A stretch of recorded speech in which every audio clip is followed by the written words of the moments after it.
ഈശോ മിശിഹായ്ക്ക് സ്തുതിയായിരിക്കട്ടെ. പ്രിയപ്പെട്ട കൂട്ടുകാരെ, വിശുദ്ധ ഫ്രാൻസിസ് അസീസിയുടെ ജീവിതത്തെക്കുറിച്ച് വായിച്ചൊരു കുറിപ്പ് ഓർക്കുകയാണ്.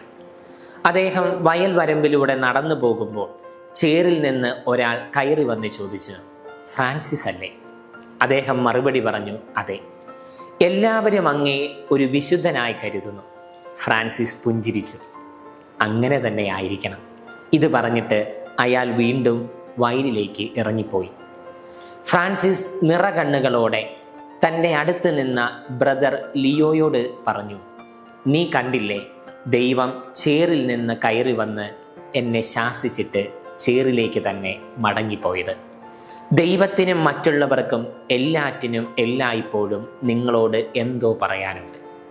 ജീവിതത്തിൻ്റെ വേദനിപ്പിക്കുന്ന അനുഭവങ്ങൾക്ക് പിന്നിൽ പോലും ദൈവത്തിൻ്റെ ശബ്ദം നമുക്ക് കേൾക്കാൻ കഴിയണം. അത് മനസ്സിലാക്കാൻ വേണ്ടി നാം പ്രാർത്ഥിക്കണം. അതിനപ്പുറം വിശ്വസ്തയോടെ വിശ്വാസപൂർവം അവിടുത്തെ വാക്കുകൾ നിറവേറുമെന്ന് പ്രതീക്ഷയോടെ കാത്തിരിക്കണം.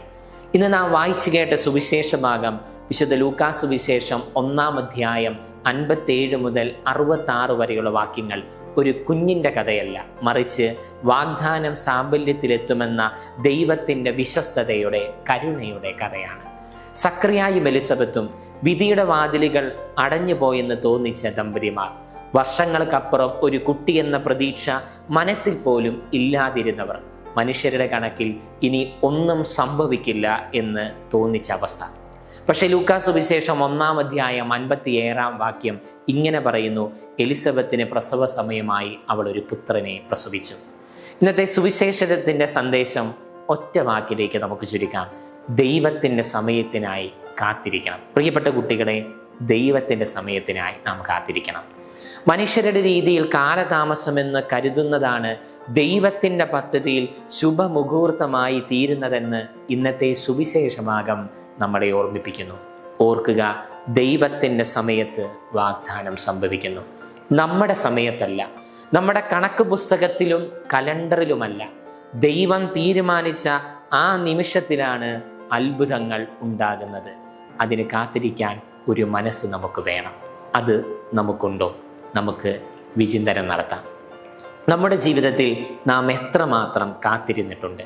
നമ്മുടെ സ്വപ്നം പൂർത്തിയാകാൻ വേണ്ടി, ഒരു നല്ല ജോലിക്ക് വേണ്ടി, ഒരു രോഗശാന്തിക്ക് വേണ്ടി, ഒരു പ്രാർത്ഥനയുടെ ഉത്തരത്തിനായി സക്രിയായെയും എലിസബത്തിനെയും പോലെ നമ്മൾ കാത്തിരുന്നിട്ടുണ്ടോ?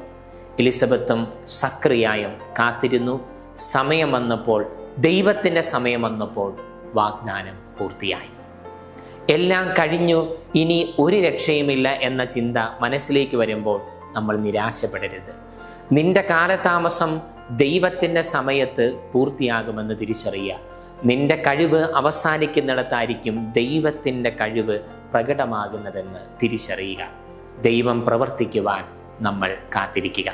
പ്രിയപ്പെട്ട കൂട്ടുകാരെ, നമ്മുടെ പ്രാർത്ഥനകൾക്ക് ഉത്തരം ലഭിക്കാൻ വൈകുമ്പോൾ നമ്മൾ നിരാശരാകരുത്.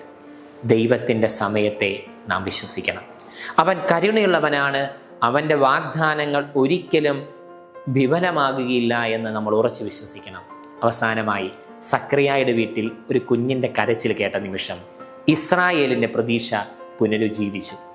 ഈ ക്രിസ്മസ് കാലഘട്ടത്തിൽ നമ്മുടെ ജീവിതത്തിൽ അടഞ്ഞ വാതിലുകൾക്കുള്ളിൽ നിൽക്കുന്ന ദൈവത്തിൻ്റെ പ്രകാശം നമുക്കരികിലേക്ക് എത്തുമെന്ന് പ്രതീക്ഷയോടെ നമ്മൾ കാത്തിരിക്കുക. ദൈവത്തിൻ്റെ സമയമെത്തുമ്പോൾ ഒന്നും സാധാരണയായി നിലനിൽക്കുകയില്ല. എല്ലാം പൂർത്തിയാകും, പുതുമയുള്ളതായി തീരും. കാത്തിരിക്കാനൊരു മനസ്സ് നമുക്കുണ്ടായിരിക്കട്ടെ, ദൈവത്തിൻ്റെ സമയത്തിനും അവൻ്റെ വാഗ്ദാനങ്ങളുടെ നിറവേറ്റലിനുമായി. ആമേൻ.